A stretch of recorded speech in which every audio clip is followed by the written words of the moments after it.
Hi everybody, I'm Darren Moore and you're watching Reggae Boyz commentary. Hi, my name is Lee Williamson. Subscribe to Reggae Boyz commentary.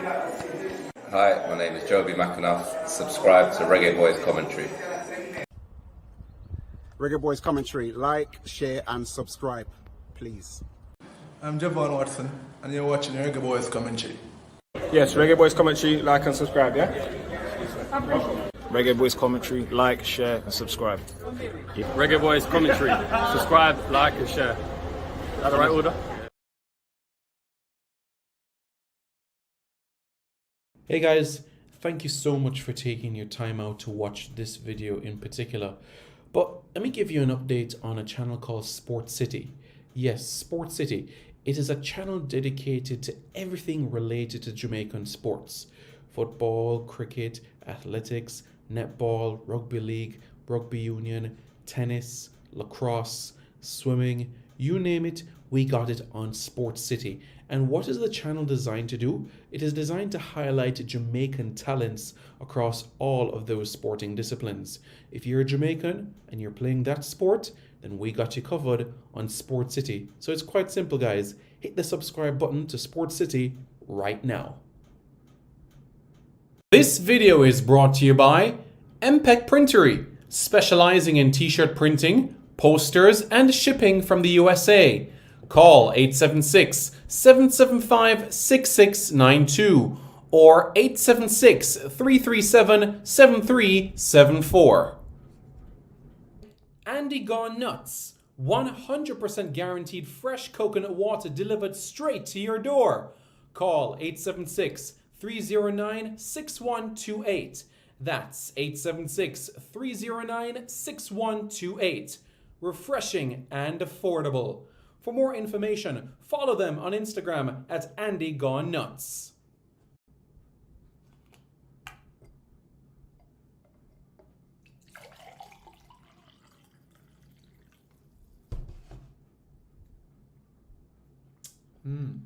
Truly refreshing. And Crumble by Mrs. C. Old English fudge and other delectable sweet treats. Call or WhatsApp 876-586-0471. That's 876-586-0471. This video is also brought to you by BLC Jamaica Security Electronics, specializing in alarm system, video surveillance, camera system or CCTV, barrier system, gate automation, and access control. Call 876-320-7711. That's 876-320-7711 or 876-351-1105. That's 876-351-1105.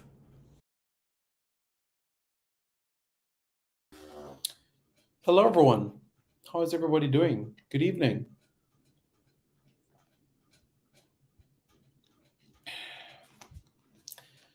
My name is Simon Preston and welcome back to Reggae Boyz commentary. Yep, this is the channel where we come together to discuss everything in relation to Jamaican football. This is your hub for everything Jamaican football related. So, lots to discuss, eh? But first, we take the comments of everyone. Sir W1 says, Happy New Year. All the best to you for the new year, sir. Timur Peterkin says, Good evening, good evening. Marshall Mullings, blessings. John Poe says, Bless up, Simon. People like the live as you log in to watch. Thank you very much. Yep, you guys know exactly what you need to do. Smash the like button right now, and we can get right into the video in particular, and to update you all on everything that is happening and update you all as it relates to moves on the horizon, you could say. But definitely, we're keeping you all updated. So just smash that like button right now, and we'll get everybody, in line with everything that is taking place right now. So let's go, shall we? Fabi Frano says, Blessed evening. Blessed evening. How are you doing? JT Vivo says, Blessings. How are you doing, sir? Hope you're doing good. Okay, so as you guys know, French is my second language, so I was able to do some research and when I do my regular reading and I come across something that has to do with Jamaica, it's important that it is mentioned, and it's something that is important that is known. So a Jamaican is very, very close to moving to PSG. A Jamaican is very, very close. In fact, the deal you could say is 90% done. It just needs the approval of the club in the United States, and a Jamaican will be moving to PSG. That's right. And this person would be the second Jamaican footballer after Keith Kelly to sign for PSG.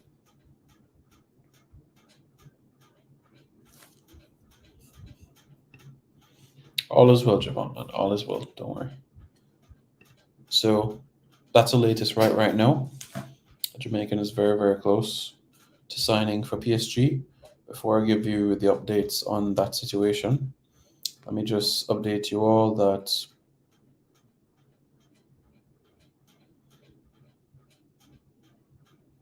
Tevin Shaw has made a move. Tevin Shaw, as we know, was playing over in Canada, but Tevin Shaw is no longer there. Tevin Shaw has actually made a move and he's now playing for Greenville Triumph. That's where he will be for the 2023 season of the USL League One. He joins fellow Jamaicans Venton Evans and Don Smart at the club. Yep, Don Smart, 35 now.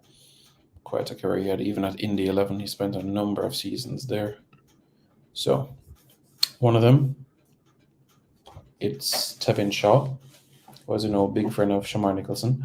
Cardell Benbow. Cardell Benbow is going to Santos de Guapiles, and Santos de Guapiles are in Costa Rica. And we know of a number of Jamaicans that have played their trade there, don't we? At Santos de Guapiles. Definitely. So, yeah. Amal Knight, as we know, Amal Knight has made the move to Lexington in the USL League One, and Jamal Lowe has moved to QPR on loan. So, let's get to the point that you guys have been waiting for.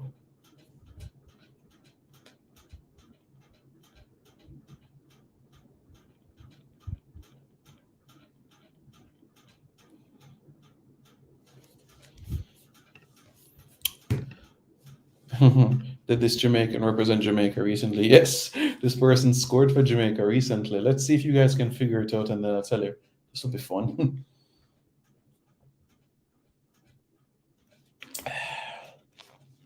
This person actually scored for Jamaica quite recently. Big up, hope you're doing well, bro. Doing good, man. Doing good, bro. Hope you're doing well. Jermaine Roberts says, good night. How are you doing, Jermaine? Hope you're doing well. My brethren Mash, hope you're doing well, man. Thank you so much for tuning in, man. Really, really appreciate it. Simon, who are the overseas players Hallgrimsson has sounded out that Whitmore Cole showed it? Isaac Hayden, Dwight McNeil, and Damari Gray. Big up, Mr. Preston. Happy New Year. Hope you and the family are doing good. All the best to you for the New Year, Charlotte Hall. Hope you and the family are also doing well. Ekarik says, in the friendly position the person plays. All right, the person scored for Jamaica last year, at the end of last year. This person scored Jamaica's second to last goal of 2022.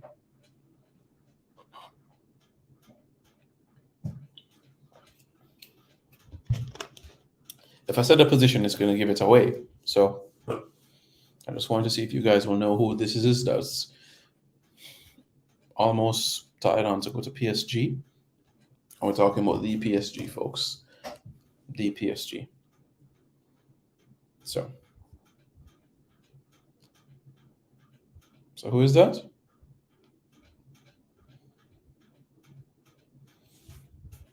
Johnson. No, no, it's not Johnson. Actually, the second to last goal scored for Jamaica this calendar year would have been would have been Jordan Fletcher, because remember the last goal would have been Justin McMaster. The goal Walker assisted, no. Trust me, I wish it was Ravel, but nah.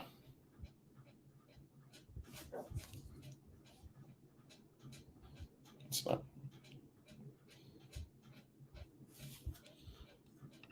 It's not.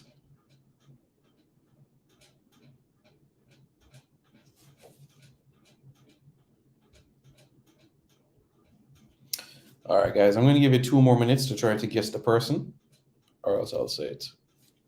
I'll give you 2 more minutes to try to guess.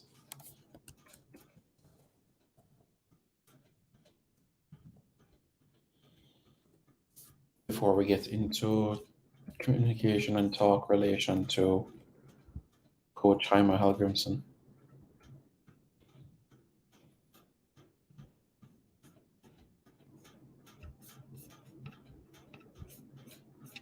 Surely it is a reggae girl. Yes.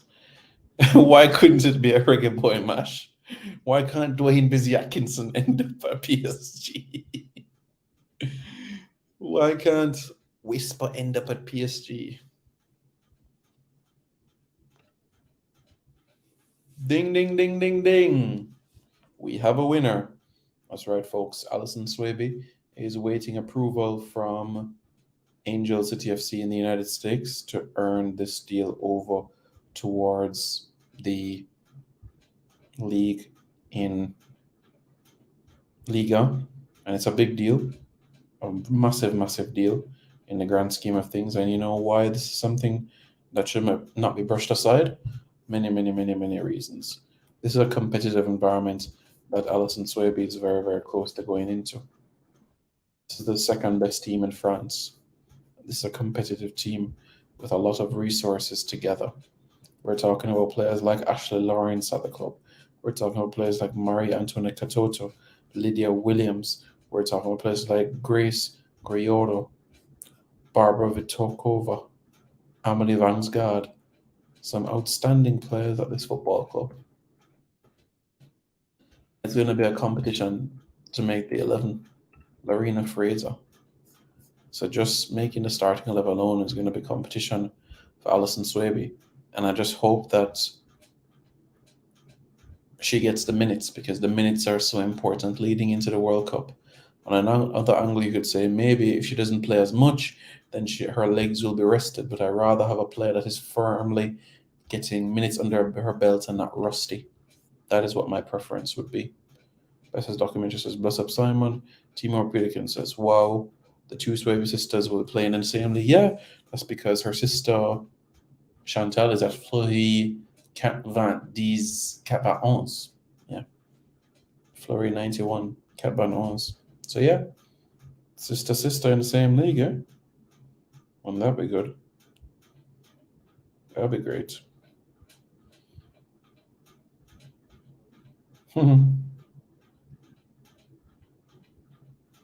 So isn't that interesting? Absolutely. I would say so. And it's a reason to be optimistic about. Can you imagine a Jamaican playing for PSG, playing for Man City, playing for FC Yor? Jeez.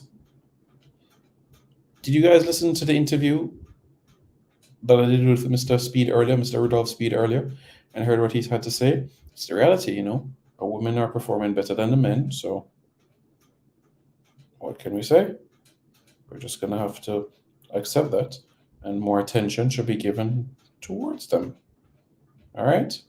More attention should be going towards them, and it's as simple as that. It really is simple as that. And that's exactly why it should be treated in a positive note. And this is exactly why. Yeah. Check, says Dre in with the sports. What's going on, sir? Hope you are doing well. So yes, folks, that's the latest right now. Allyson Swaby is waiting approval from Angel City FC to sign for PSG over in France. That's the latest right now. Gonna have to wait and see if a deal can come over the line, but it's close. It's very close. And Angel City, once they can approve it, then she'll be heading over to France. And then it will be Parlez-vous français? On peut. Et nous peut pas français très bien. And that's basically what it's going to be like. So we can look forward to that. You know? And I'm personally looking forward to it. So I think it's going to be a great sort of experience, challenge, for sure.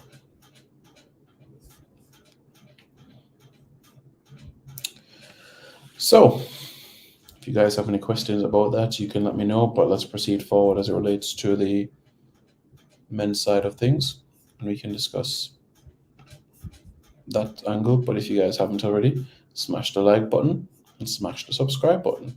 Simple as that. Smash the like button and smash the subscribe button. Simple. Doesn't take a lot out of you guys to do that, right? Angel City was holding her down, says Timor Peterkin. Yeah. You know, personally, I always felt that Europe was for her. But, yeah, I mean, going back to the States for basically one season, she played 3-4 games. She needs to be in an environment in Europe where she's competing extremely hard. So going to where she's going, yeah, is going to be great for her development. And I can't wait for it. It's quite a journey that she took, you know, moving from a 3rd division Icelandic club to Roma, to Angel City, and now to PSG. That's quite a passage. Quite a passage for her. Did Coach Grimm bring Damari's docs to process his passport? No, he didn't do that. He did not do that. Unfortunately, Dre, he did not do that. I would have loved for that to happen, but no, he didn't do that. Simon, is taxi done with Jamaica? So he did say in an interview in 2021 that this would be his last World Cup qualifying campaign for Jamaica, meaning the 2022 cycle. So what we can deduce from that is that he would play Gold Cup for Jamaica and Nations League, but not another World Cup qualifying cycle. He's made the point vividly that he doesn't want to hold down the opportunities and chances that could go to other individuals. So he's not going to, you know, make it harder for youngsters to come past him. He would give them that opportunity. So you could say that his days in the Jamaican shirt are numbered. That's one way to look at it. Looking forward to the Jamaican and the Montserrat link up at QPR. Wow, that's gonna be something, I tell you. Jamal Lowe. You know, Amit Bhatia is very happy about this deal with Jamal Lowe moving to QPR. I can tell you that for sure. Very, very happy about that. Taylor Richards is there. I don't know, Kenneth Paul from the Suriname, Ethan Laird.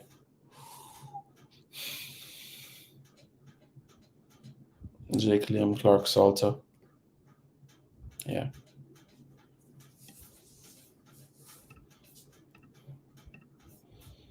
Seems like HH, Simon Hallgrimsson, or I could say Coach Grimmy. Living on the island is a huge sign of intent. Lots of national coaches don't bother moving. It is a huge sign of intent, very, very huge. And this should be viewed in a positive light. This should also be viewed in an exceptional way. And this is something that we should really embrace. So That's how I feel about it. The coach talked to taxi, says, top boy, cool breeze.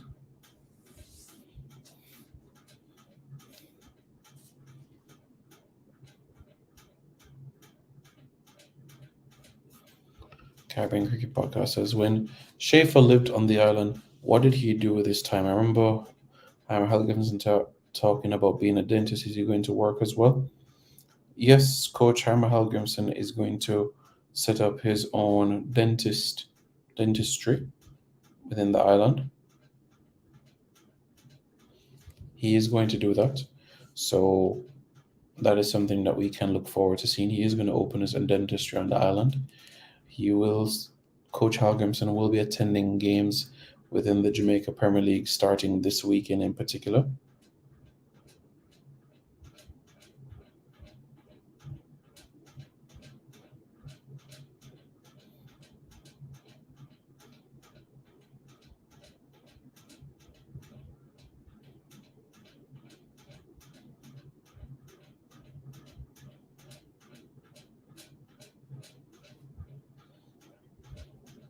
So yeah, that's where we are right now.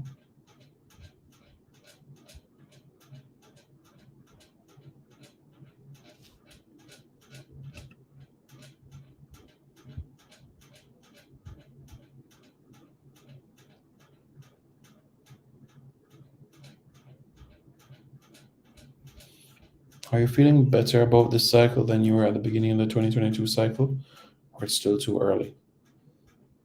Vincent Alvarado, I've always made it clear that we should put all our eggs in the basket of 2026. I did say at the start of the 2022 cycle that I think 4th was the best that we could get. We finished 6th. So in my opinion, we still didn't do our best. A lot of factors did not go our way in the grand scheme of things. No fans in the stands, not getting passports on time for players. 2 very, very important factors there. When the rest of CONCACAF is allowing fans in the stands, we couldn't have our 12th man in the stands. Giving or playing 7 players that didn't play against Mexico to play against Panama, that can also be considered as well. So, different ways that we have to look at things as well. In addition to all of that, why 2026 should be embraced is not only because of the talent pool, but because of the slot allocation as well. It's just as like a situation where a goalkeeper is out of the goal and you just have to tap it in. But listen to me, I'm not brushing aside the talents and the strengths of the rest of the region at all, because Suriname and Curacao already have cumulatively got 20 passports for players. They're not taking it lightly. Suriname and Curacao are not taking 2026 lightly. Officials of the Barbados Football Association are in the Midlands working on documents as well.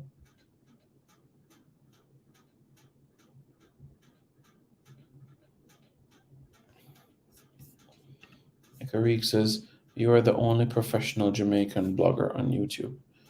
Thank you very much for your commendation, Mr. Reeks. I really, really appreciate it. I do my best as professional as I can. I do believe that it's the best way to handle things. I'm not saying that every human being should be imitators of me. I'm not God Almighty. But what I can say is that I think it's important to always act with decorum when you're handling things. And that's what I always will strive to do. And I'll work towards that in particular. But thank you very much for your commendation. I greatly appreciate it. And if you guys haven't already, I implore you as well to do check out the interview done with Rudolph Speed earlier today. I implore you to go and watch it. Give me your thoughts about it and how you feel about it generally. You know, it'd be great to hear from you and what that means, you know. So tell me what you guys think. Now let's hear what you guys have to say.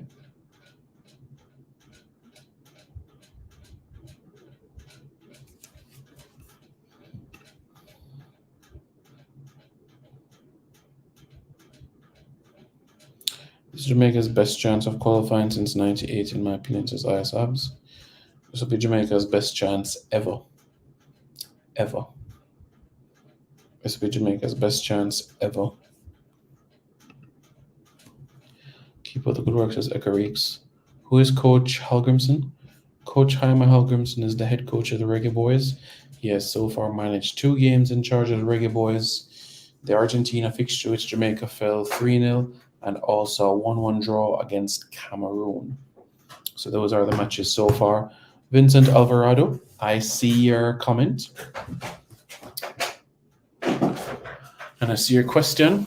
I'm going to take that, and I have to take a quick bathroom break and be back with you guys in a moment. Do you know if Tapa has been approached by any smaller Caribbean teams? I feel like you could do a lot good for smaller emerging programs. So I had a conversation with Jamal Shabazz, who was doing work with Guyana in 2015 thereabouts. I was talking to Faisal Khan, and they said they were eyeing Theodore Tapa Whitmore, but they just felt like the 2026 cycle would be best for him, because in that period of time, they felt that he needed a bit more time. So Guyana, I don't think they've approached him personally, but I know in particular 2 Caribbean places have at least admired the work that he has done, and that's Guyana and the Cayman Islands. All right, folks, I have to take a quick bathroom break, but in the meantime, I wanted to watch this video and do as you are told. Hey guys, thank you so much for taking your time out to watch this video in particular.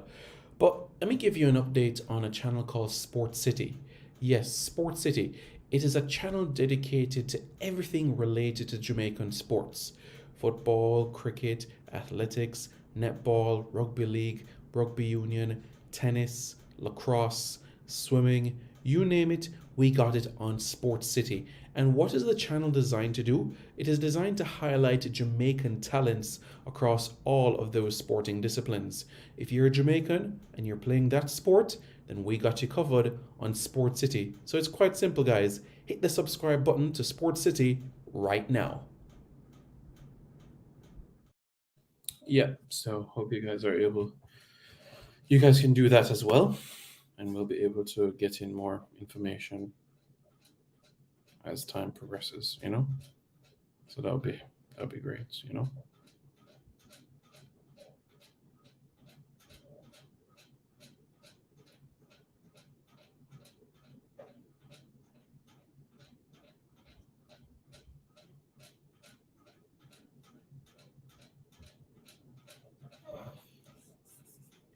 So that's the answer to the question that I know you guys were asking about quite vividly.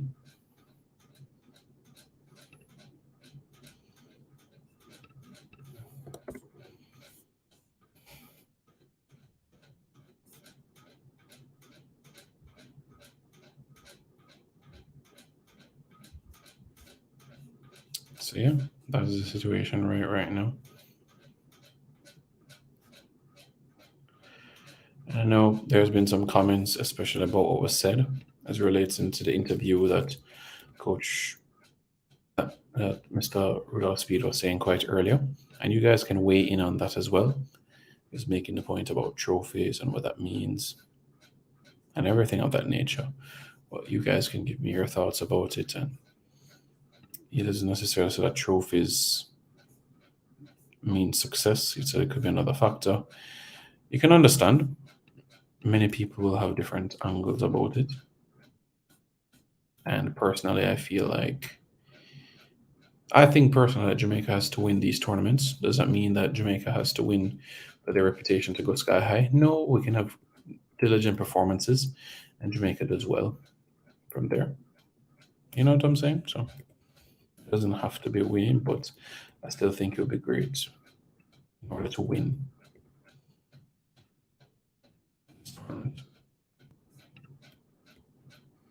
And that's what I'm hoping will happen as well.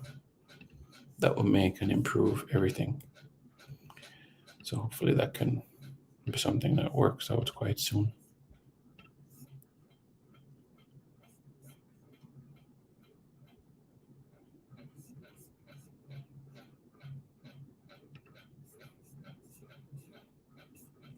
A friendly doesn't look possible for the senior team. Akarik, in the interview that Rudolph Speed was saying, he was making the point that it is basically what he wants to do is to have, there's hope possibly that we could, before the Mexico game, there could be a match. It's not looking 100%, but still efforts are being made to try to make this a reality so that the coach goes into the Mexico game with a game to prepare. And that is something that we'll be hoping to work upon, you know? So that is something that is being worked upon right now as we speak. This will easily be the most exciting CONCACAF qualifying cycle in a long time, especially if Suriname and Curacao get more dual nats in. So Costa Rica, Panama, Honduras, El Salvador, Guatemala, Jamaica, Trinidad, Haiti, Suriname, Curacao. You think about those 10 right there, and there's only going to be spots for 3, and the teams that finish 4th and 5th head to the playoffs. You know, so just put that in. You know.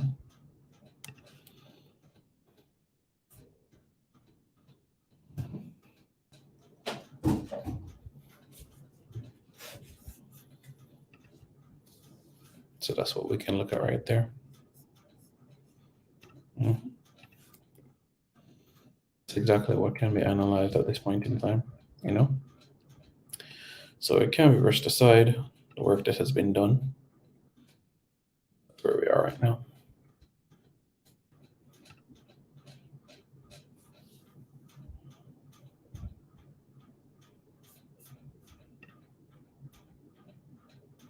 Of course, there's conversations it relates to who should be the striker as well. Antonio, Nicholson.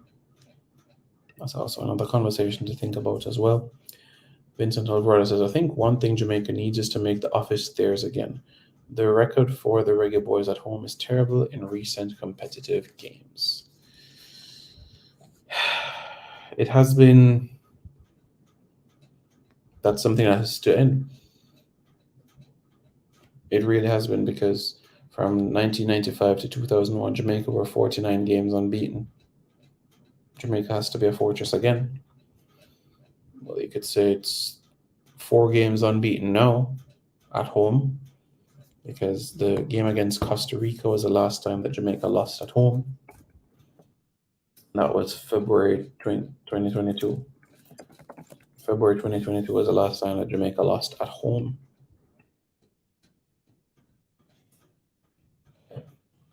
Since then, drew with El Salvador in March, beat Honduras, beat Suriname, draw with Mexico. So, was Jamaica unbeaten at home, turn into something a long term. But Jamaica first needs to end a streak, a 5-game winless streak. Jamaica has not won since June 7 last year, when they defeated Suriname by 3-1. And when you also factor in all of those factors, do you know when was the last time Jamaica won back-to-back games? Jamaica has not won back-to-back games since the Gold Cup, the 2-0 win over Suriname and the 2-1 victory over Guadeloupe. The last time that Jamaica had at least 3 wins in a row, 2019. Where they had 5 wins in a row in League B of the CONCACAF Nations League.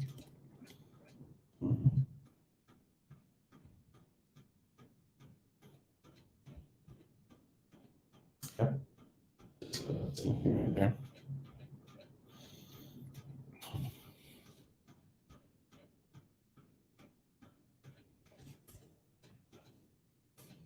Do you think Andre Gray continues with his team, or is his age a disqualifier? I don't think Andre Gray's age is a disqualifier at all. The coach was impressed by his work rates that he gave against Argentina, and Andre Gray is still part of the pool. That's not to say that he's going to be an automatic 11, but Andre Gray still remains a vital part of the Jamaican squad. And for me, like I've always maintained, for Andre Gray, although as a forward, your responsibility is to put the ball in the back of the net, and that is something that I will have an expectation of. But for me, I would put it as my number one expectation of Andre Gray, bearing in mind who else is with him on the pitch. If he can create space for his ally in attack and put the ball in a position where it is a one-on-one with the goalkeeper, which he has the capabilities to do, that is perfectly fine with me, because he's going to do that hard running, that energy, that pressing, and that is why, for me, Andre Gray has to be and still be part of the pool moving forward.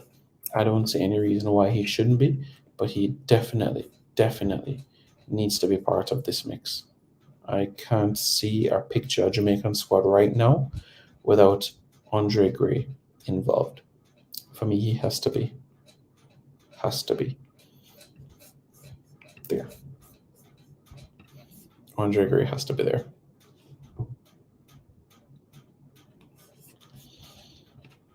Ekarik says, Corey Burke, is that a question or a statement?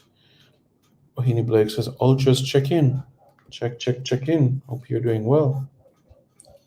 It's funny, the last time I saw Corey Burke was the game against Costa Rica. Since then, we haven't seen Corey Burke play. And his last goal for Jamaica was at the Gold Cup, which was almost 2 years ago. But I certainly wish him all the best on the next chapter of his career at the New York Red Bulls. 2-year deal, which ties him at the club until the end of 2024. Not too far from where he's coming from in Philadelphia. We're going to work under a good manager in Gerard Struber, the man from Austria, former Austrian youth player, former coach at Barnsley in Yorkshire, also coach at Wolfsburger under with Deva Orgil.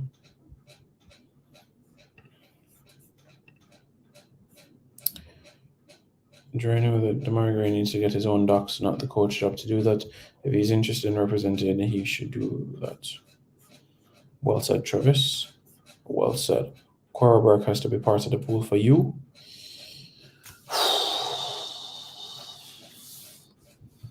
A 40-man pool, 60-man pool, yeah, absolutely, for sure.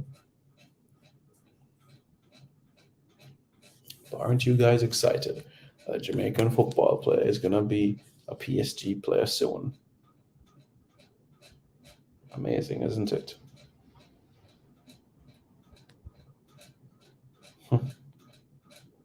Exciting. Very, very exciting. Very, very, very, very exciting.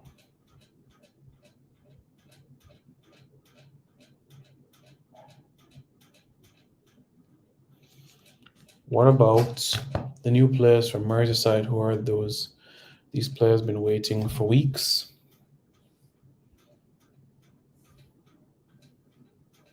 Mr. Dwight and Mr. Gray. If Corey Burke is putting them in for New York Red Bulls, no reason not to call him in for now. Fair enough. Dr. Hero says, bless Simon Medea. Big up, big up, big up. Jamaican Footballers Highlight says, big up, Simon, big up. Hope you're doing well. Can't forget Antonio isn't having the best season. He's going to be 33. Don't really see his body holding up until 2026. I've made the point already as it relates to Mikel Antonio that for me, I'm taking him to the Nations League and I'm taking him to the Gold Cup. All right? And we'll see what happens after that. but I think he's good enough for us to take to the Gold Cup. I want to win the Gold Cup, and I want my best players, and Mikel Antonio is one of the best players that we have. So I think it's imperative that Mikel Antonio travels towards the Gold Cup. He signed a new 2-year deal with the club quite recently, so he has a deal until the end of 2024. And he has an option to extend it a further year.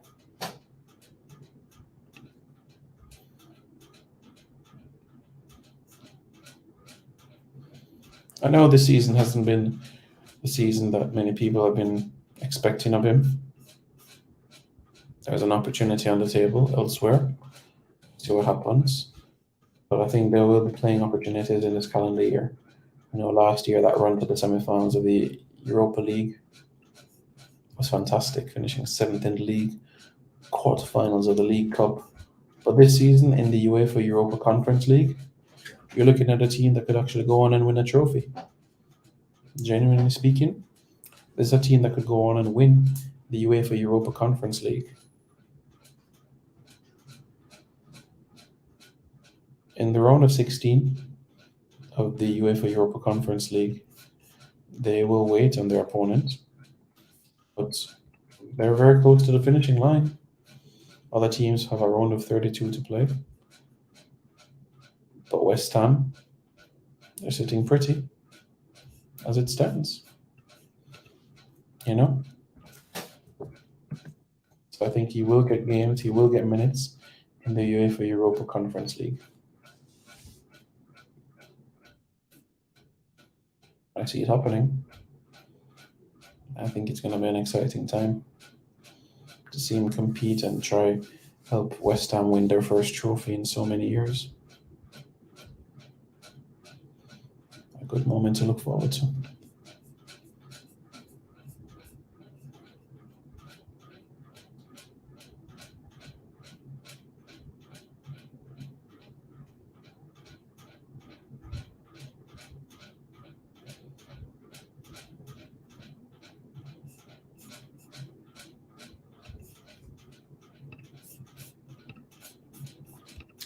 Why did Tapa use Turgot at the Gold Cup, then drop him soon after?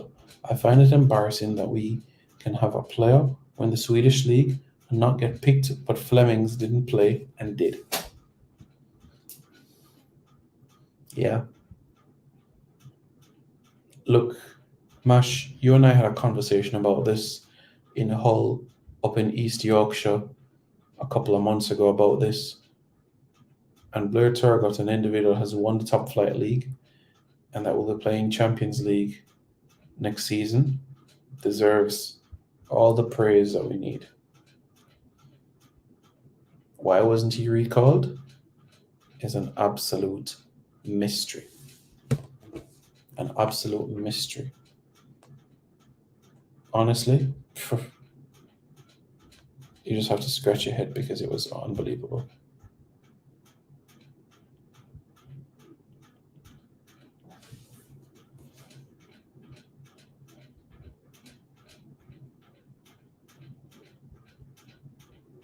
So yeah.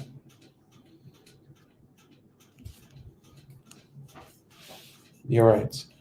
The reason why I wasn't recalled, overlooked. Simon, who is under 17 doing. The finishing pieces are being put together to ensure that certain players can get their passports and get over the line for this person. That's what I'll say here. It's been a scenario and a situation where there's been a lot of phone calls, a lot of late nights, a lot of basically conversations in relation to the team, the UK-based players, and there's still some more work to be done. So while the provisional list was sent in yesterday, there could still be tweaks to it, and we're pushing to ensure that those tweaks are done. Simon, do you have any update on Hector? Darren Moore wants him, but I don't think the terms are attractive at Sheffield Wednesday. Reading have come forward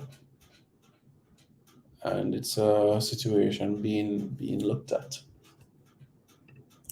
Which player is that going to be a PSG player? Allyson Swaby. Allyson Swaby is making big moves in her career. Yeah. Flemings doesn't deserve a call-up until he starts to play. I wouldn't say until he starts to play. I would say the performances have to be augmented.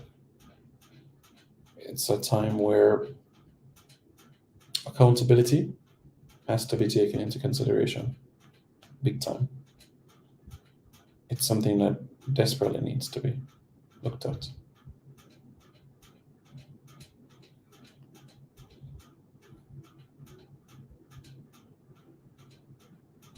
So we have to look at that.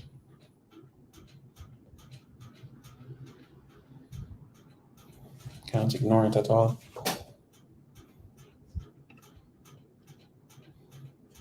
I'll say it's weird MLS teams aren't scouting in Jamaica. They used to, especially with MLS teams, a lot of young talents. They're going into their academies, which are also part of USL teams, and promoting them. A lot more emphasis being given to American players within the league. And they find it cheaper to go north or south of the border.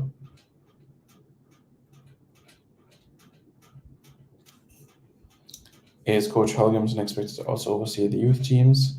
His focus is only on the senior team. It's not that he wouldn't pop by to give advice to the youth team coaches, but his full focus will be with the senior team. Simon, I thought Amal Knight was picked up by a team in USL, only to know it's an expansion USL one team. Yep. Lexington in USL League One. He'll get the opportunities, he'll get the game times, he will get the opportunity to play. So I'm looking forward to this chapter of Amal Knight's career. And it's one that we can look forward to vividly. Right now, he's the only goalkeeper at the club. They've announced so far 6 players right now. So the coach spoke to Graham McNeil, so he's spoken to Tony. No, he's not spoken to Tony and those players.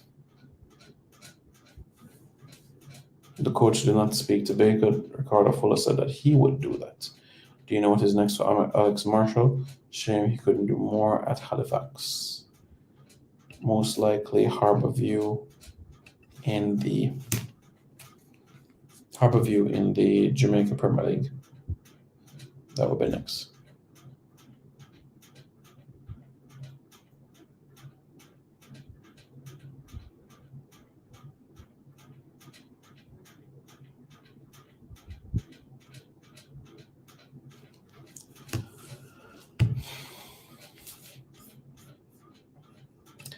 Simon, can you give a quick update on Coach Halgrimsson's visit to England? Natty Congo. Tuffy already says, bless up, Simon. Yep. Basically, at this point in time, Coach had a chat with Hayden.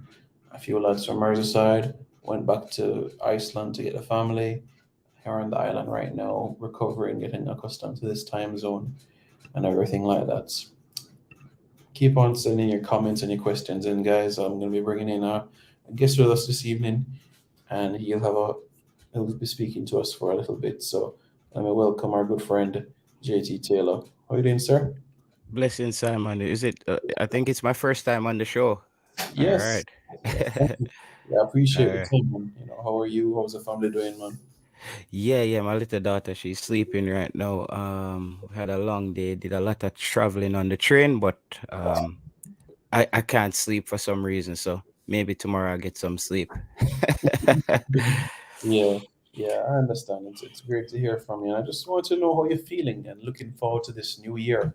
2022 had a lot of moments that I might want to pull your hair out, but 2023, no, a new year. You have optimism. You're looking forward to what lies ahead. Yeah, for sure, man. That's why I'm living in Scandinavia. I think the Scandinavians are very disciplined in whatever they do. As you know, Scandinavia is ranked as most Scandinavian countries are ranked as the countries that trust their governments the most to do the right things. They're ranked as the countries where the fraud is lowest, where people the happiest countries in the world. When you talk about quantum computing, you talk about Finland. So these people are very disciplined. They follow a specific path, and I think this coach, Iceland was a part of the Danish kingdom at one point. I think he's gonna bring that discipline to Jamaican football, and maybe it's exactly what we need, because we saw where players, in a way, because they know the coach or they had the Jamaican vibe, it kind of broke down in discipline at times where people behaved a little bit out of character. So I'm looking for the discipline at least to get tighter with this coach on board. When the announcement was made that Coach Hallgrimsson would be the man in the hot seat, what was your reaction like? Was it one of excitement? Was it one of enthusiasm? Was it one of, Coach Hallgrimsson? I was more interested in seeing who his staff was gonna be, his complete staff, because I think having a good head coach is one thing, but I think if you have a good staff around you, I think a lot of people I think Thomas Frank, I'm just sorry for jumping around, but Thomas Frank, he's Danish. I think he's one of those persons who kind of revolutionize bringing in this kind of technology into football, where he picked players based on ranking, on how much he's getting live stats on the work rate that a player is giving him at each position. And he picks his team not necessarily on the most flashy players. It's the players who he thinks is going to give him the best work rate at a certain position and get the job done. No, so I also was looking at our team and at the coaching staff and saying, who is coming in as the video analysis guy? Who's gonna be the assistant coach? Because no, his assistant, as you know, is Swedish. They did revamp the Swedish football program, where they started from the grassroots level, and they have gotten some good success out of that. You see a player like Isaac, who's at Newcastle United right now. A lot of people thought Sweden beat Spain in the early rounds of the World Cup qualify.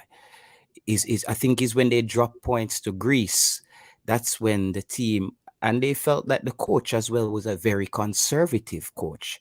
He just stuck to his guns, and just played the same formation. So I was glad that Hallgrimsson was paired with a Swedish. So now, even though Hallgrimsson's mentor is Swedish as well, Lars Ladderback, so it all makes sense. So is it a Swedish style we're gonna play? And you can see the similarity with the 4-4-2. Some people might say it's rigid and it's not the most flashy, but one thing I can say about this coach, Jamaica is gonna be much harder to beat. We're gonna be much harder to beat under this coach and the way he's planning to set up. So I'm very excited about that. Yeah, you hit the nail right on the head there in terms of the approach and how Jamaica will be in terms of the oppositions. For you, were there some encouraging signs from the games against Argentina and Cameroon? Early days, yes, 2 games, but from the initial 2 games that you've seen, have you already seen that improvement, that progress, that growth overall? Yeah, I think we played well against Argentina. I think we could have potentially got a result against Argentina if it wasn't for a couple of mistakes in the second half, when Messi came, and of course Messi just won the World Cup. To be honest to you, Simon, it's been a while that I watched a football game where I got emotional, and I'm being genuinely honest with you, because Jamaica was playing against Messi, and we saw how Argentina was playing, and then they put on the GOAT himself, and it's like the stadium came alive. And I'm thinking, as a Jamaican player, imagine you playing against Lionel Messi. You're going down in history as well, because you could remember, not everybody got to play against Messi. I think a lot of people don't understand that. You could play 1,000 football games and you never got the chance to play against Lionel Messi. So I felt proud that Jamaica was the team that night who went up against Argentina. And it was a special moment for me. It's one of the first time Jamaica lost, and I felt like we lost with grace. It was okay for me, that loss, to be honest. Yeah, just reflecting on that night as well in terms of how it panned out. Yeah, you could never say that the Jamaicans were in terms of thrashed or anything of that nature. We certainly gave a decent account of ourselves. So you're absolutely right there. And in terms of like where you are in Scandinavia and so on, I'm just curious, do you have Jamaicans in the area, Jamaicans close by, whether they're footballers or not, that are avidly or invested into the support of the national team or anything like that? No, so Scandinavia, I would say 90% of the Jamaicans now in Scandinavia are dancers. Yeah, because I don't know if you see, like, I don't know if Simon party more time and go Uptown Monday and them thing there. If you see these European girls, 90% of them are from Scandinavia. They're from Sweden, Stockholm, Copenhagen. And so a lot of the dancers migrate to these areas, and then they set up shop and having these dance schools. So a lot of them played football, but I think, to be a football fan, you don't just get up and be a football fan, brother. I don't know how to teach somebody to be a football fan. Yeah, that's true. Part of being a football fan is also being a failed footballer. A lot of great fans are failed footballers. I promise you. Yeah, interesting. Including myself. Yes. No, man. I'm sure if you go to Aalborg right now, them give you a contract right now in Denmark. To show them to step. No. You see, so I played one season at Villensbæk in Denmark, and they were in Division 2. And I quickly learned, and this is why I made the prediction about Junior Flemings. I realized, Simon, when you come into those teams and you're 25, 26, and you were taught incorrectly a good percentage of your young years in football, and you have a 17-year-old coming up fighting for the same playing time as you, and he learned the fundamentals already from 10, 12, you're going to struggle. You're going to struggle to play because they're going to look at the projection and the upside. Do we play a 25-year-old who we know say in 2 years he's supposed to peak out and he still don't have all the fundamentals down pack? Or we play a 17-year-old and give him the experience who has the fundamentals, and in 2 years he will bear fruit for you. Interesting. Yeah, it's an age. It's age. Age has a lot to do with football, my friend. I think a lot of people don't understand that, and this is where Jamaica football went wrong a lot of times. We picked players, no matter what their ages were, based on their performances in certain leagues, and when they came into the national team, either they didn't get enough time to prove themselves, and they just faded. But that experience you gave that player could have been handed down to a player who was 17, 18, who could be chopping away and getting his game ready to get into his prime. So I think we made a lot of mistakes throughout the years. You saw a lot of players coming out of the JPL 28, 29, 30. Simon, I don't think you could teach a lot of 30-year-olds to play football. It's winding down, man. Yeah, the fundamentals especially is not something at that stage that you can teach. The crucial years that you make at the teenage years, that's the last chance before the pre-adolescent years. So I can understand the logic, especially with Junior Flemings and that situation. And another thing you'd have to say is the agents as well. Why is it always the USL is the first resort for those opportunities that the players end up going locally, when there is a whole wide world out there, different continents of the globe that have higher quality that would pay for the talents that we possess? But our players ended up going to USL, USL League One, even USL League Two as well, when it's a wide world. Yeah, and I have to say to the fans, if you probably know JTL, I just cut it straight, bro. I watch a lot of English football, and I think part of what makes the EPL so great is actually the scrutiny that it comes under. It raises the level of players week to week. You're under the microscope constantly.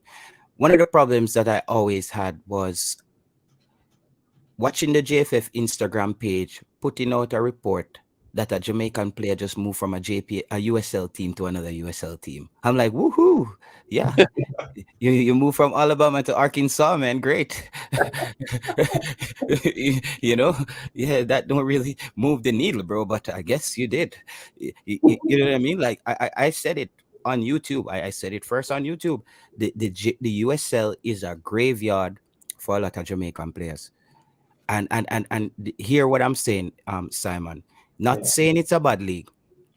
I think the Americans' approach to football, it doesn't enhance the skill set of our players. American coaches pay a lot of attention to fitness and just it's like a robotic way of playing. Instructions, fitness, game plan. So a lot of times players who come out of Jamaica, maybe one of their best skill set is improvising. Take that whole thing out time game. So he's almost learning how to play football again. So I feel that the USL, in a lot of ways, it doesn't help the transition for Jamaican footballers. The results are there. Corey Burke is one of the players who made it out, but how many Jamaican players we can say went to the USL, put in a tight shift for 3-4 seasons and went to the MLS? It's probably a handful, right? Because you know the stats better than me. Yeah, a very, very slim list. You're right with Corey Burke, but apart from that, there's really not much that you can put in that sort of vein. Almas Paul went on loan there, but he was on loan there from a MLS club, so eventually went back to MLS. But yeah, you're right.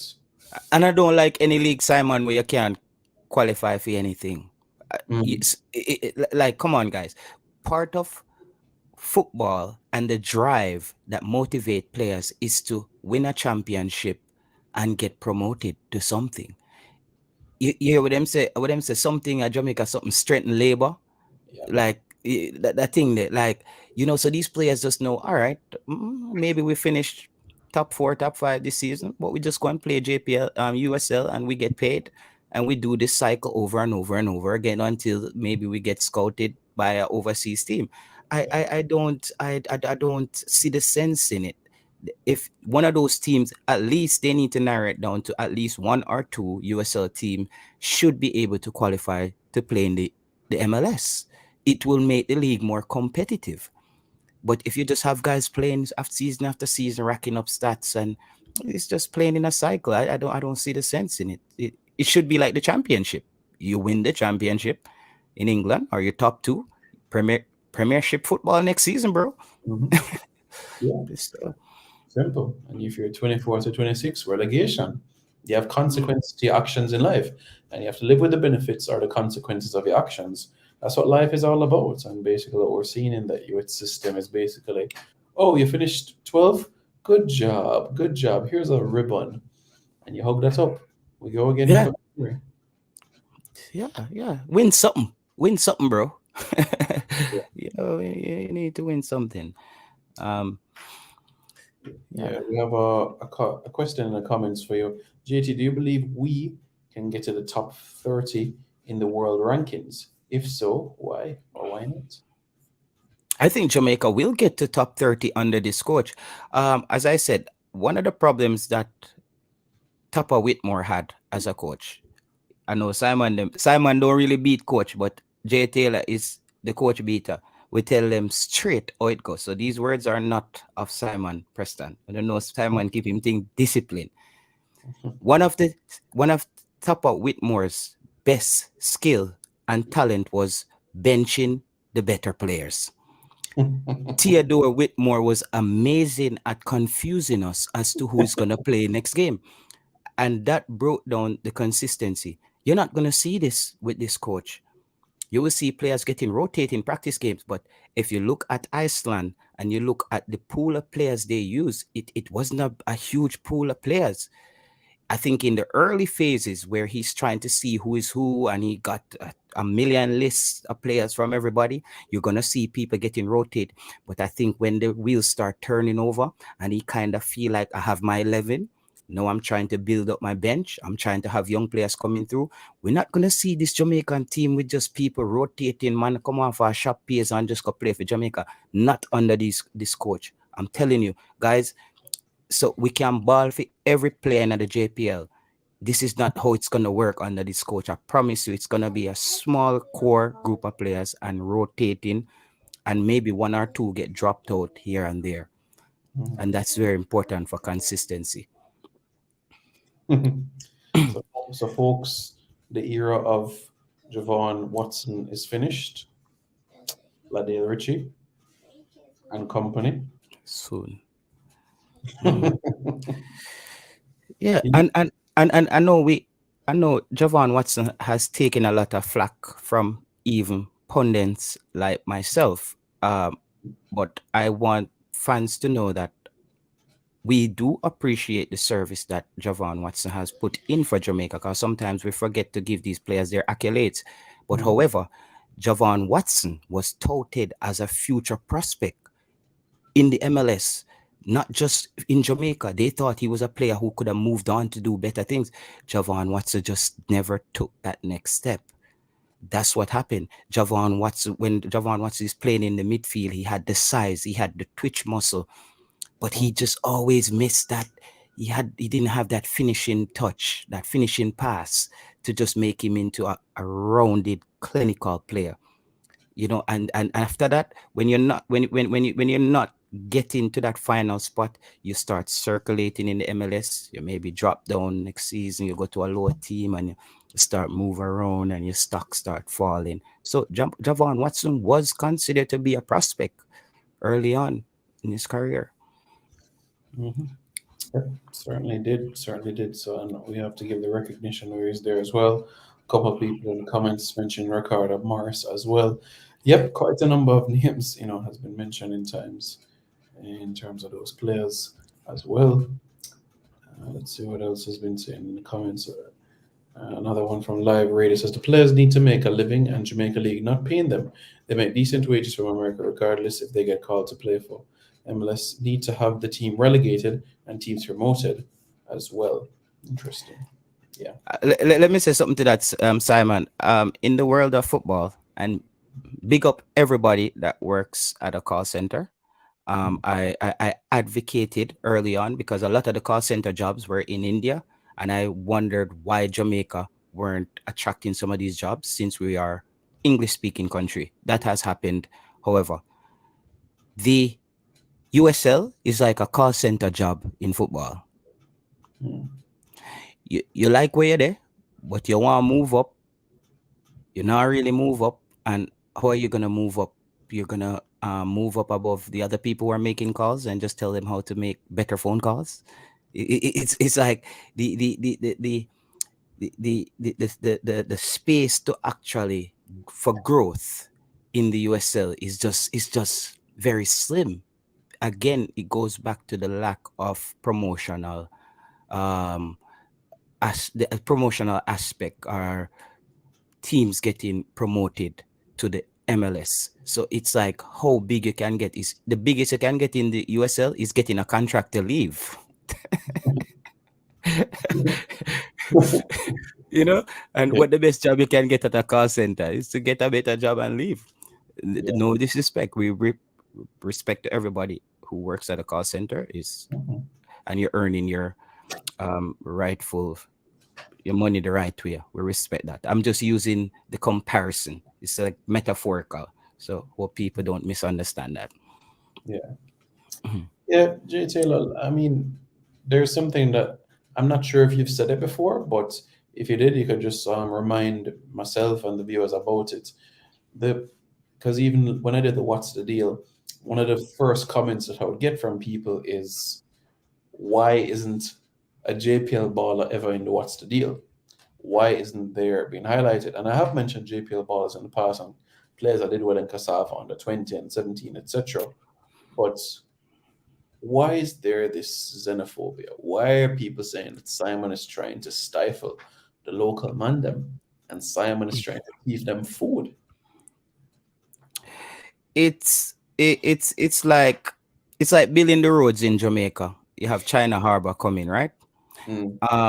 Jamaica UTech push out probably thousands of engineers, electrical engineers, civil engineers, I think all those different kind of engineers. But China Harbor is not turning over the main engineering jobs to the Jamaicans. There's a reason for that. There's a higher level when it comes to the education of football. There's the institutions that you've been developed in is also, it plays a key role. Experience and also pedigree from that specific nation.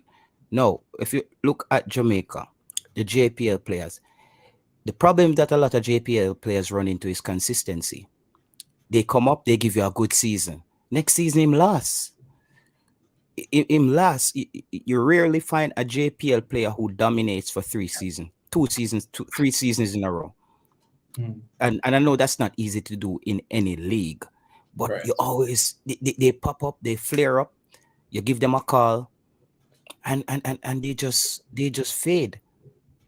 And I think to make it, and what's the deal? You have to hit that level of consistency if you're coming out of UTech. Because a person who's playing at Arsenal is being challenged at a higher level every day. It's just a fact.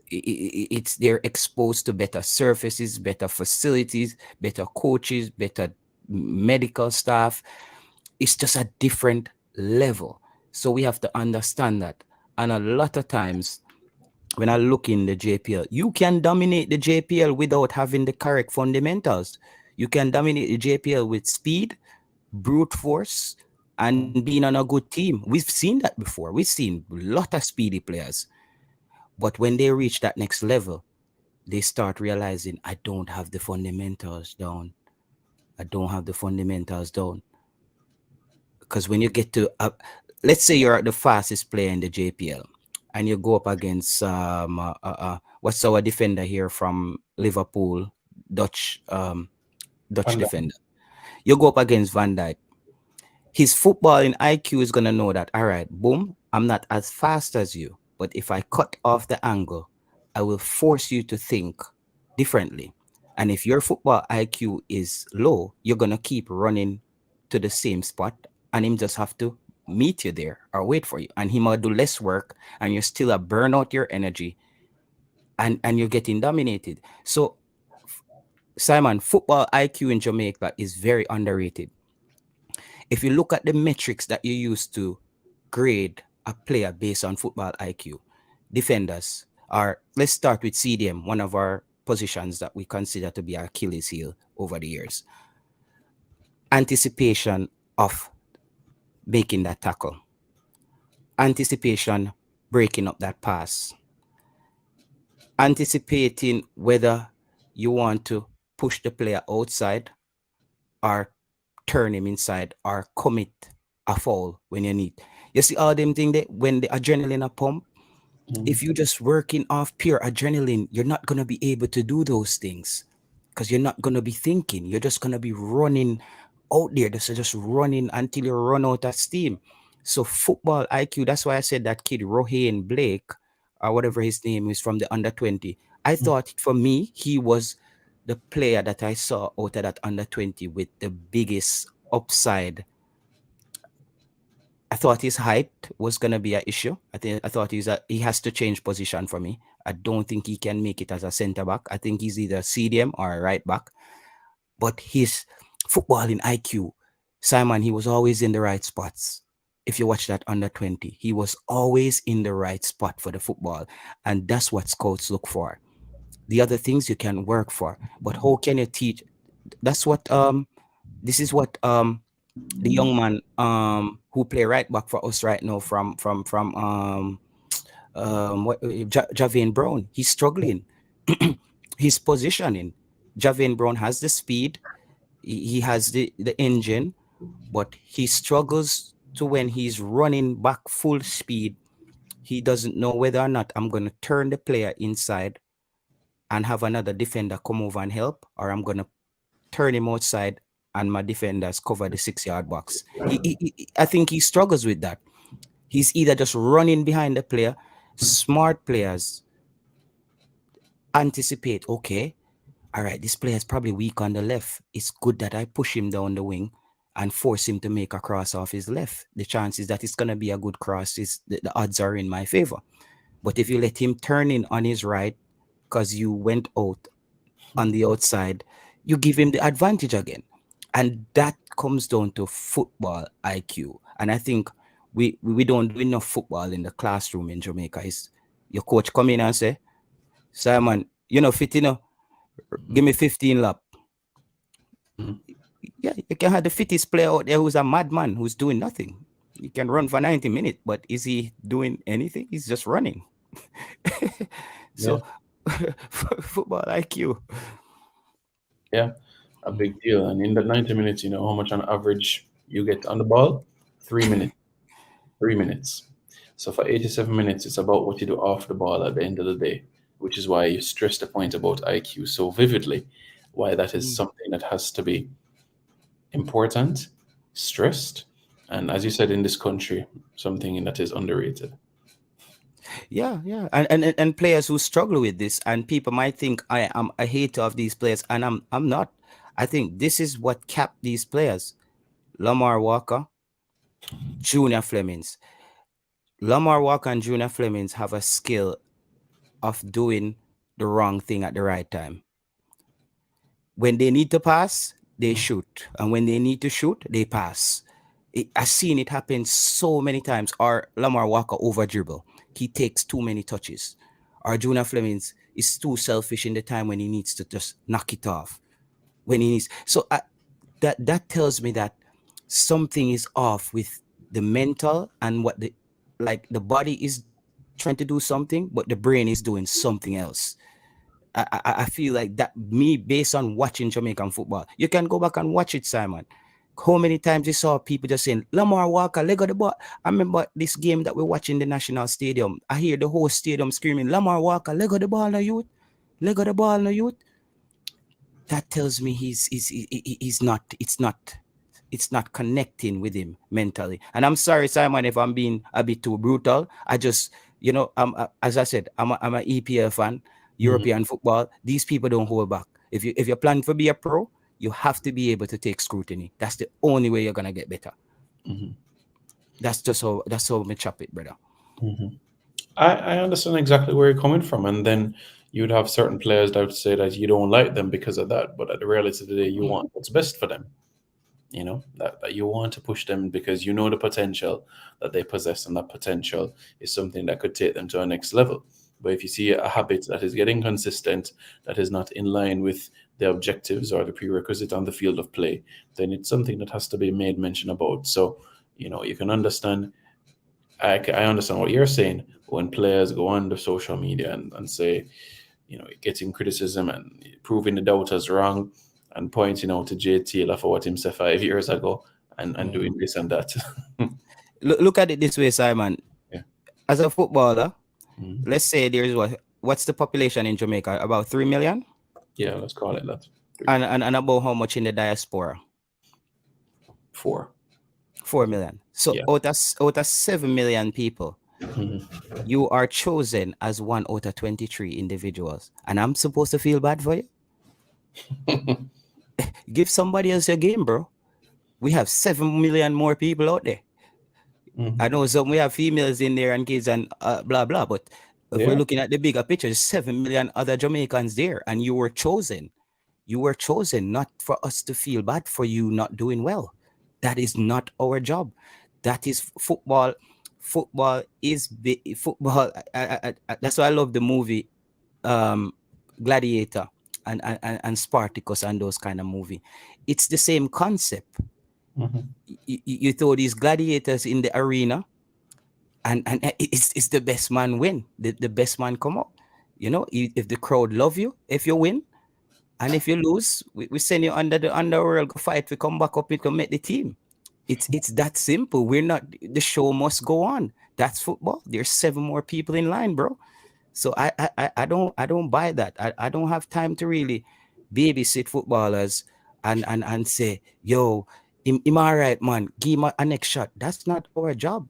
That's not, he needs to go, he needs to look at himself and say, Simon, I tell you this.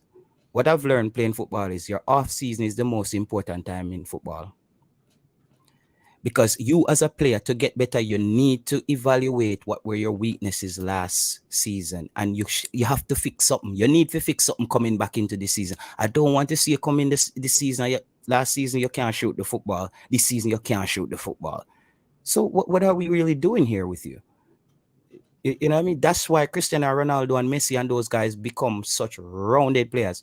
And Holland from Manchester City talk about that in an interview, and a lot of people should go and watch it.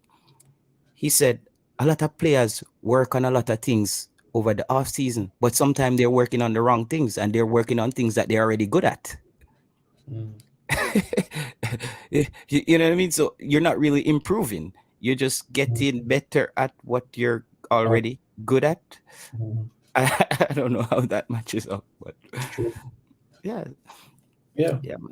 Food for thought there, and it begs the question as well, if you do have certain ones that will think about it and will say, okay, I'm gonna go on the treadmill when I'm on vacation in Dubai and LA and Miami and thing, or all right, I'm gonna abstain from the carbs, or something that will enhance to know, look, this year now, okay, Nations League and Gold Cup.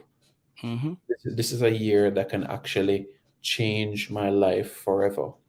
Yes. Let's do something that we've never done before and win a trophy of this magnitude. Caribbean Cup comes nothing close to this. Nothing close to this. It can stamp our class and reputation in this region. People are always talking about US, Mexico, US, Mexico, US, Mexico. Why can't we be mentioned in the same breath? And that's why I just think that this year is going to be the biggest year in our footballing history prior to the qualifiers. And it's how we manage it that will determine how well we will do. Yeah, Simon, we had so many chances to beat teams like Mexico. I keep saying to people, Mexico is not that good, guys. This is not the Mexico of the days of Mexico and the Azteca. The problem why Jamaica couldn't beat Mexico is we never got the right combination of players on the pitch. It was just so off. It's either we have a Speedy Williams and a Anthony Grant, or a Ravel and a Speedy, and we're fighting for that combination, Shamar, and we say, all right, we just start once. It was never, we never had the formula down. Because for me, Simon, as a coach, my coach always tell me he rather lose with his best 11 on the field than said, what if? And I saw Jamaica lost games with not having our best 11 on the pitch. We lost games like that. We don't know the politics behind it. We don't know that was another thing. We don't know what those problems were. But I think this coach, that's not going to happen, because this is what I love about having this coach. He didn't got him not catch the virus yet. Him not have the coach. I'm to my boy there. You know, check out my youth the farm on the road. He doesn't know what you're talking about, bro. Who's that? He's gonna be looking at players. And a player that I really like, and this is a player I've been rooting for, and I think he's probably gonna have a tough time getting into this team, is Tyreke McGee. His work rate, I think this coach will choose work rate over talent at any time. If you look at how they built Iceland, it was work rate.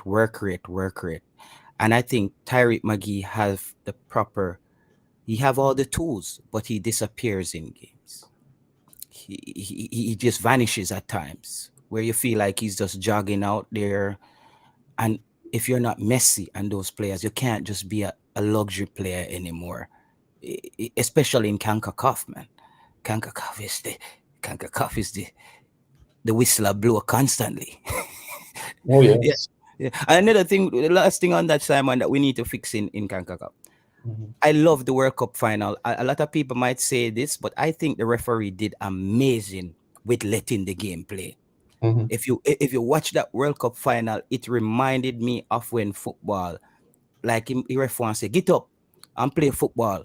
I love that. I think too many times I saw games in the CONCACAF regions where the referee is the star of the game. Those South American referees, them just take over the game, just blow the whistle and cards, and it kills the momentum of the game. It kills the motion. I don't know. We need better referee in CONCACAF to just make the game play a little bit more. I don't know if you ever notice it, Simon. I don't know if it's something that you ever notice with the referees, that they kind of take over the games a lot. Yeah, I think I saw it as a key figure throughout the course of the qualifiers and even in the CONCACAF Champions League as well. It felt like every 3 minutes, every 2.5 minutes, they had to blow their whistle. And I felt like that's something that was soft, in my opinion. Maybe it's exposure to watching the European game, maybe not. But personally, it is too much times. And it's now that you brought it to my attention as it relates to the World Cup final, it's definitely more food for thought where that is concerned in how the game has progressed drastically. Yeah. We need to let the game play, man. I know the referee, they say he got a few calls wrong, but I think those calls, VAR, that's why they have VAR, but I think that referee for me was class with letting the game play on. That was very important. Yeah, a key factor there. We spoke about Tariq McGee, a player that I really, really like as well, coming to the end of his contract within the summer. I'm gonna pick your brain on two players, and you give me your thoughts about them. You watch a lot of the English game, and I'm gonna get your thoughts about the man from Aston Villa. Who's that? Leon Bailey? Yes, Jesus Christ, man. As they said I'm a Craig Butler hater, but I'm not. I'm a fan. I'm a fan of Leon Bailey. I'm a huge fan of Leon Bailey. Leon Bailey game has improved this season. Leon Bailey game has improved this season, but I also think that Leon Bailey is under a lot of pressure. I think that breakdown that Leon Bailey had, where he started crying, I think that's the scrutiny and the English pressure taking a toll. Because you see that goal, if Leon Bailey scored that goal, the fans them love him at least for another 5 match. Him safe for another 5 match. Because people have to remember, the great Coutinho is on the rub off the bench, Coutinho rub the bench at Aston Villa like Shamai. The man just a rub off the bench. People remember Coutinho in his prime. Yeah. This was Coutinho who went to Barcelona, top man, and he's at Aston Villa. So we have to understand that I think Leon Bailey, and I love the fact that he's staying healthy. That's very important. I thought a healthy Leon Bailey is what Aston Villa needs. But I recognize a problem in Leon Bailey's game early on in the season. But I think he has improved this. I saw Leon Bailey with his speed and his skill beat a player, Simon. And he stopped with the ball and waited to beat the player again. And somebody come on and slap on a hard tackle upon him. And I realized that Leon Bailey was picking up a lot of unnecessary injuries by not letting the game play. You're Leon Bailey. You beat the player already. Now, every week, Leon Bailey's averaging at least 3 to 4 crosses in the box every week now. Leon Bailey's not hanging on to that ball anymore too much. You will see him cutting, but he's dropping it in the box. I think Leon Bailey probably have the most cross in the box right now for Aston Villa, based on what I've seen since the new coach Emery came in. So that tells me he's taking instruction. That somebody say, you're Leon Bailey. You're gonna get the opportunity. You're gonna run past players with your eyes closed, but get it in the box. I thought under Steven Gerrard, and I also thought that Steven Gerrard was also a bad matchup for Leon Bailey. Because if you remember the days of Steven Gerrard and Liverpool, I think Michael Owen, I think he played with Heskey as well, right? He was a young player when Heskey was there. Liverpool was never a team that used the width of the field. It went through Steven Gerrard, and that's why he brought in Coutinho. He brought in Coutinho to basically dissect defense and get that pass in. But when you have a player like Leon Bailey, where do you play him? If you're only trying to penetrate down the middle, I think with the new coach Emery, he's creating more width. Aston Villa looks more dangerous on the attack. I think they're struggling in the defensive area. Tyrone Mings, Tyrone Mings. I don't know. I think either he has to go, or they pair him up with somebody better than him. But they're gonna just be a low mid-table team if they don't get rid of Tyrone Mings, and they need somebody in the center of the park. Katina didn't work out. De Gea and those guys, they're not consistent. They're hot and cold. One day, one week, them a fire. One Premier League don't allow you week off, week on to fire when you feel like. So Leon Bailey, I think he's having a better season. The whole England experiment for Leon Bailey, I think that time will tell. I think time will tell. I wouldn't want Leon Bailey to spend another 2 seasons at Aston Villa. I would like to see Leon Bailey maybe even coming off the bench at Newcastle. I would rather Leon Bailey coming off the bench at Newcastle because he's going to look way better. But Aston Villa, when they lose and Leon Bailey play well, it gets overshadowed. Very inconsistent team. So Leon Bailey, I have to say kudos because I've been quite hard on Leon Bailey. I thought that he was getting injured way too much, and then I start to really put him under the microscope week in and week out, and I found out why he was getting injured. Beat a player, hold on the football. Like me see him beat all a player and I try salad, but the same player. That's street football. And then I remember Martinez slap on a tackle on Leon Bailey this season from Manchester United. And I don't know if that tackle there wake up, but he woke up. I haven't seen him done that since him get that tackle there from Martinez. Leon Bailey, that's why Messi and them have longevity and those long career. Them don't allow players to come slap on her, attack upon them. Messi rather make the pass and look good and keep the play moving than allow you to come slap on a hard tackle upon him. IQ comes back down again too. IQ. Back to IQ again. Yeah, man. Player I believe that. Yeah. Their size, our strength is true. Yeah.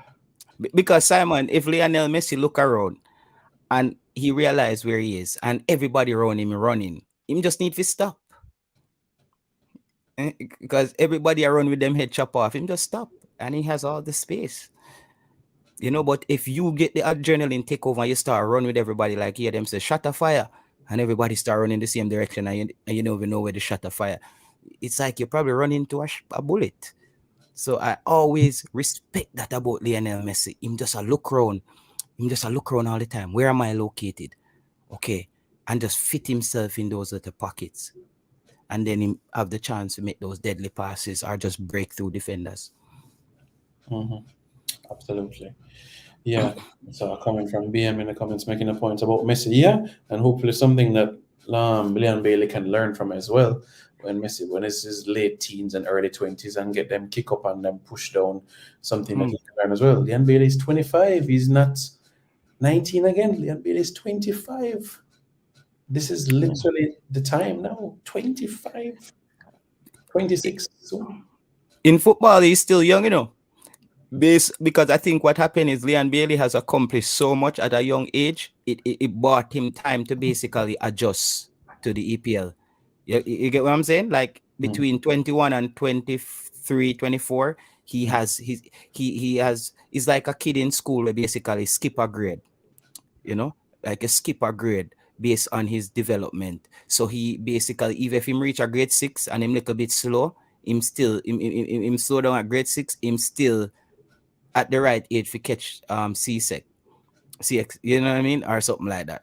So I think Leon Bailey, his early development has bought him time to basically, because people have to understand, playing in the English Premier League, brother, it's almost learning another style of football. The German league, if you watch the German league, the Serie A, every league plays is a different tempo. Every league is a different tempo. The German league is a different tempo. So I think Leon Bailey this season look like he's finally picking up and adapting to the the EPL tempo. So kudos to him. Yeah, definitely. And hopefully it's something that continues as well, club and country, so that these performances can be able to be rectified ahead of this year ahead. And finally, JTL, I appreciate your time coming on, especially this time on the morning, the obligations that you have and everything like that. Much respect. You're more than welcome anytime to hop on. My last question to you is in relation to the year as a whole. For you, how would you quantify success this calendar year? Is it about winning a Gold Cup? Is it about winning a Nations League, or it's about a certain sort of development of a philosophy or a style, or buying into what Coach Hallgrimsson wants to do? For you, what would you say would be acceptable for you for this calendar year?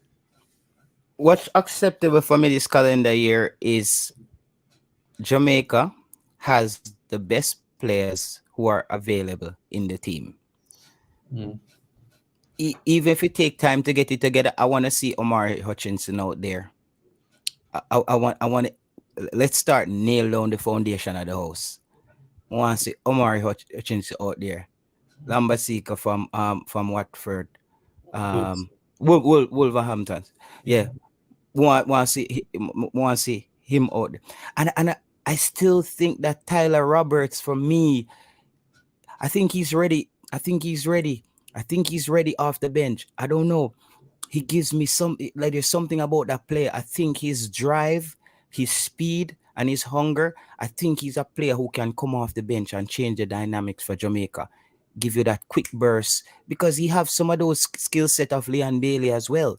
That speed, tenacity. So I would say for me is seeing the right combination on the pitch.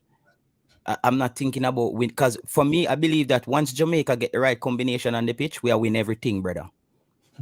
I strongly believe that. I believe if we get the right players in this Jamaican team, we don't care who are coaching, because I think that's been our number one problem. We never yet have the best available players together in a team. Look at a Brazil. Look at a France. You see what I mean? They put all their best players in, and the next second best player, they must fight for come in. Jamaica, we had second best players in the team, while where better players can get a call up. We have to move away from that. So I believe that once we have the right combination, but I will say one thing that I'm happy about as well with this coach. Jamaica is gonna be a harder team to beat under this coach. I'm sure of that. I don't know.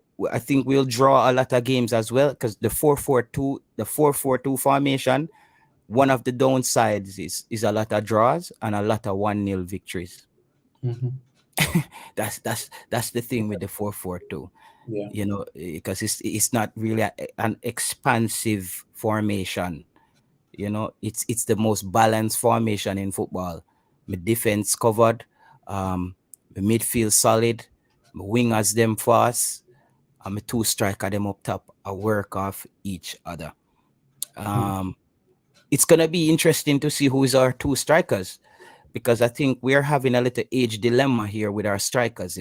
We are gonna run into an age dilemma because Mikel Antonio. Do we give Mikel Antonio another Gold Cup? I think so, but maybe that should be his send off, because Mikel Antonio won't be around for. That's the next thing. We have to know when to cut. We have to know when to cut the card on some of these players. Yeah. And just like that, Simon, I don't want to see practice games with Lamar Walker and Peter Lever to them. I'm sorry. Let them develop in their clubs and make enough noise. For me, Kahim Paris is I would say he's the formula for how local players to get into the team.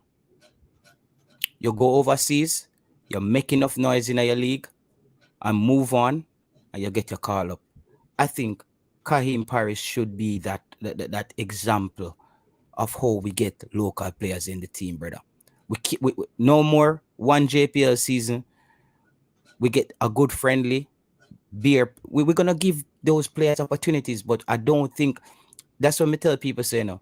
Some people might think that I agreed 100% with quota system. I said no. I said you take the best 1 or 2 local players at the local level to keep the leagues motivated and keep players aspiring to reach the higher heights and aspire the younger youths on the ground to know that you have a chance to play for your national team. But you don't bring them in bulks. You don't bring them in bulk. And that's what we kept doing wrong over the years. So I think we can go very far if we get the core right. And we just need to see Omari Hutchinson name in it. Brother, we just need to see. We need to nail down Omari Hutchinson, Simon. Mm-hmm. It's more important to me than anything. Yeah. We need to nail down that kid. We need to nail down that kid, brother. I'm paranoid right now. I'm paranoid when it comes to, because based on how I saw Chelsea finish that last game, though they lost the game, Omari Hutchinson look like he's gonna be starting quite soon, bro. And that's where the problem is gonna come in. You're gonna see Southgate sitting in the stands at the Chelsea game, and the Euro come round, and we are say Omari Hutchinson not play for Jamaica yet. I don't want to hear that, bro. I said if we don't get Omari Hutchinson, I don't think the fans will forgive the JFF for that one. We can't let that player slide. Yeah. Yep. I can't disagree with you.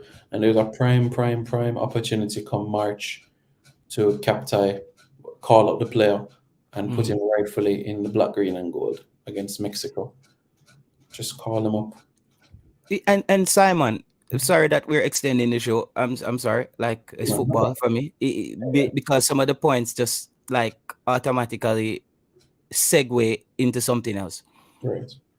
When you look at Omari Hutchinson, I keep saying football has also what you call a marketing side to it.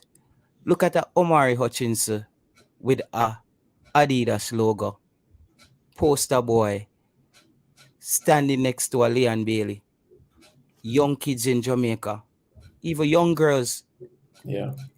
Omari Hutchinson, because I still think Jamaica, bro, when I go to Malmo games, FC Copenhagen, Brøndby, Simon, the fans are so young. I think Jamaica, we have to make the fan base get younger. Who is going to be the next generation of fans? That's why the stadium is empty. There's no frenzy coming from the youths because a man who is 30, 40, yo, when I go spend my money, go watch them boy, they lose, you know. A youth where 17, 16, yo, Omari Hutchinson, I'm a baller. He have to start today. Bailey, I'm a baller. He might bring all 5 of him friend them. Go watch it. The JFF have to market the fan base. Market to the fan base and get the younger generation involved in football. When you watch the Reggae Boyz play, it's an older crowd. It's an older crowd, and I think that comes down to marketing, where they're not making the football cool enough. The football is not being hashtag properly. We're not getting the proper tags to get those kids in the algorithm into the stadium. And I think it has to do with the marketing. A player like Omari Hutchinson, poster boy, bro. It's Omari Hutchinson, man. Adidas jersey. Omari Hutchinson, them for their Jamaica.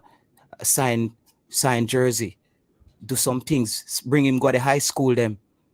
Make the kids them get to know him. You get me? Yeah. This is how you galvanize your fan base. Just wait till game time, you put up one picture of Omari Hutchinson, Leon Bailey, and Shamar and Damian Lowe, and expect people to run out. it's this is one of the things, Simon, where I always rooted for you to be a part of the JFF, because I think the JFF lacks that young, innovative, cutting edge mindset. The mindset hasn't evolved. Is this mindset? Hey boy, go sit down. You look a boy. You don't know what you do. He probably doesn't know what he's doing, but he has 5 million followers and he's cool, and he's earned that through his innovative skills in the modern era. I know we can't just use social media but we also have to get young influencers on board. Find these young influencers, join them up with the football. Just like how you have artists go to road shows and go to schools, and you get these Omari Hutchinson, these younger kids, Tyler Roberts, all of them, Connor Boys. You get those younger youths, Whisper. You get them in front of the kids them and get it going. We gotta get it going. I just think we need a little bit more innovative spirit in and I love what Dennis Strong have said pertaining to a lot of things, but I'm just wondering if he's gonna surround himself with people who are also tapped into culture and what's moving culture in the modern era as well, because we know that one man can't do it. So I think the JFF, they need to diversify as far as the age is concerned. Bring some youngsters in there who understand social media, who understand marketing. Tie the brands together. It's Adidas, bro. Make Adidas cool in Jamaica. Make kids want to get an Adidas jersey, bro. It's Adidas jersey. Get the ding dong them involved. Get the pataskeng them. Whatever you gotta do, make it work. It's football. It's Jamaica. It's culture. You know what I mean? I don't know. I just don't. It's not rocket science. I don't know how these guys lack this creative spark. It's not rocket science, bro. Jamaica, we're known for culture. We're not known for football, whether or not we like it. Bob Marley is the man. We're known for football, for culture. You have to tie culture into sports. You have to make sports cool in Jamaica. Even champs have a cool factor. Even champs have that cool factor. We don't have that in football. Schoolboy football, yes, but why is the schoolboy football fans them not translating into senior fans, into fans who watch the senior team? Where's the drop off there? It tells me that the marketing is not targeted correctly. Yeah, man. Yeah. Everything you have just said a while ago is absolutely spot on in terms of what needs to be done, the progress that has been made. I echo the same sentiments in relation to Omari Hutchinson, Leon Bailey being the poster boys in a sense. And look, these young kids that are coming up right now, we're looking at them as a role model, seeing Leon Bailey and say, yeah, he came from Cassava Peace just like me. Omari Hutchinson, look at him, teenager, breaking through. Why can't I do that as well? Giving them that hope, that inspiration. Boza from Jungle, from Trenchtown. People getting that hope that you can do that. It's a win-win if you look at it. Just have to apply the right emphasis in the correct areas. And at the end of the day, that gets the priority that it deserves. If that priority is given, then it's sure to succeed. 150%. Tenfold. Well, look at that comment from Warren Webster.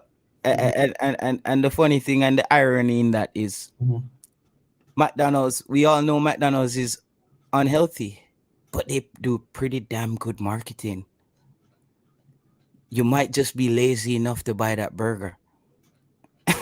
When you see the bacon and you see the tomato and you see the little greens that come out of it, they say, well, it's unhealthy, but they create that smoke screen with one slice of tomato. Yeah. Make you think you're actually not gonna die. But it's marketing. And people don't understand even psychology that goes into marketing. A quick thing, Simon, even when you're watching your TV, you might be walking in your house and you cook some dinner and you see the TV screen flash and you turn around and look at the TV. They time that. There's research that has been done on the psyche and the subconscious of humans, how to get their attention, and you're going to react. You know what I mean? And then they start talking about how long they keep you entertained. You know what I mean? That's why when you talk about the Super Bowl, them said you pay for eyeballs on the Super Bowl. You know, because they have all those people there. You have an ad that is psychologically charged. The color, the aesthetic, the model or the actor in there, what's trending, all these things. You see what I mean? So it's I don't know. And we have these brains in Jamaica, you know, but I don't know, Simon.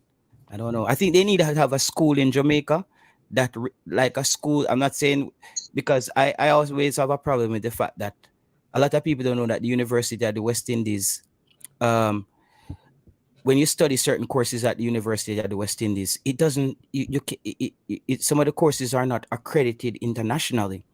You don't just leave UWI and just go overseas and hop into certain jobs. You have to study again.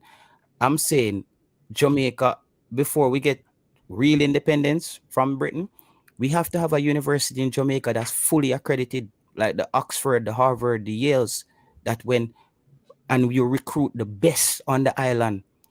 You see what I mean? You recruit the best on the island and you get them into those schools.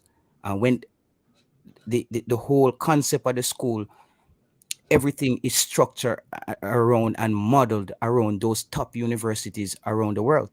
However, we have to get those qualified professors in there. Research, what's our research programs, like stuff like that. Have a school like that, and that school is where we're gonna find our future leaders, our future innovators, our future creatives. But you find them and you get them into that one place and you put them in front of the best professors. We don't have that in Jamaica. You hear people say, yo, I'm up at UWI, the man, they're going to quick things, Simon. Growing up, and I heard about UWI, me think say Einstein them up, they just have poor knowledge in a people brain. And I say, yo, UWI, they man, they're going to dog, they man, they're bright till they're mad. And then you got bigger and you realize like university is just like grade 13.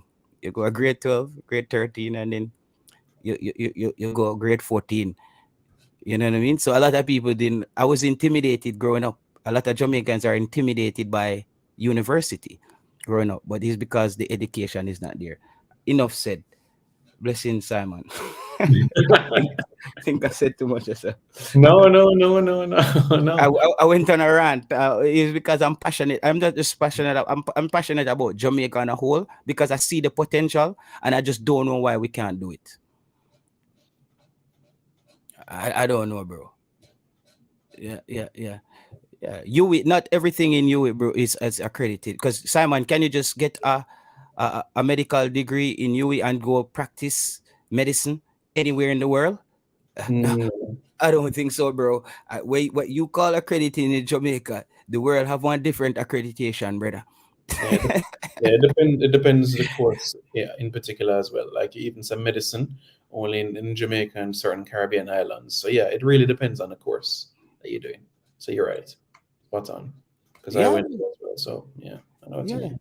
You have a business degree from UWI, and a man just leave Harvard Business School and he told him go for a job. The man them say, yo, what them do right? It's a book page. Them write your degree upon.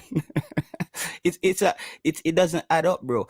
The school and the name and the prestige comes from it has to do with the professors, the courses, that all of these things, bro. Accreditation is deeper than what you hear them say at UWI, bro. When we leave Jamaica, I understand them thing there, bro. When you leave you take on them school there and you reach Europe, you have to go back to high school, bro. You have to almost go back to high school. Like, it's crazy. Yeah. So, yeah, get it done, guys. Yeah, guys, that's right. You heard what JT Taylor said. Brethren, really appreciate you coming on. Really appreciate it. It's been great. The last hour and change, it's been fun. I really enjoy it. You know, the insight that you've given. You know, keep safe. Hope you have a pleasant rest of the evening. And let's stay in touch, man. Stay in touch. And hopefully it's the brighter things are ahead in all fronts, on the national team and everything. All right, man. Bless up yourself, Simon. Big up everybody. All right. There we go, folks. JT Taylor joining us this evening. You'll definitely see him back whenever he is available for sure. Folks, again, thank you again so much. Don't forget to hit the like button and subscribe to Reggae Boyz Commentary for more content. Cool, folks. Take care. This video is brought to you by MPEC Printery, specializing in t-shirt printing, posters, and shipping from the USA. Call 876-775-6692 or 876-337-7374. Andy Gone Nuts, 100% guaranteed fresh coconut water delivered straight to your door. Call 876-309-6128.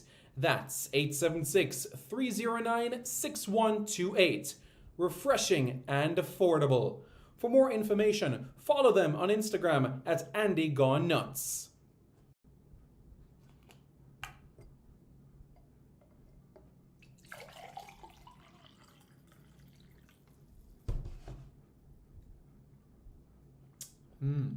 Truly refreshing. And Crumble by Mrs. C. Old English fudge and other delectable sweet treats. Call or WhatsApp 876-586-0471. That's 876-586-0471. This video is also brought to you by BLC Jamaica Security Electronics, specializing in alarm system, video surveillance, camera system or CCTV, barrier system, gate automation, and access control. Call 876-320-7711. That's 876-320-7711 or 876-351-1105. That's 876-351-1105.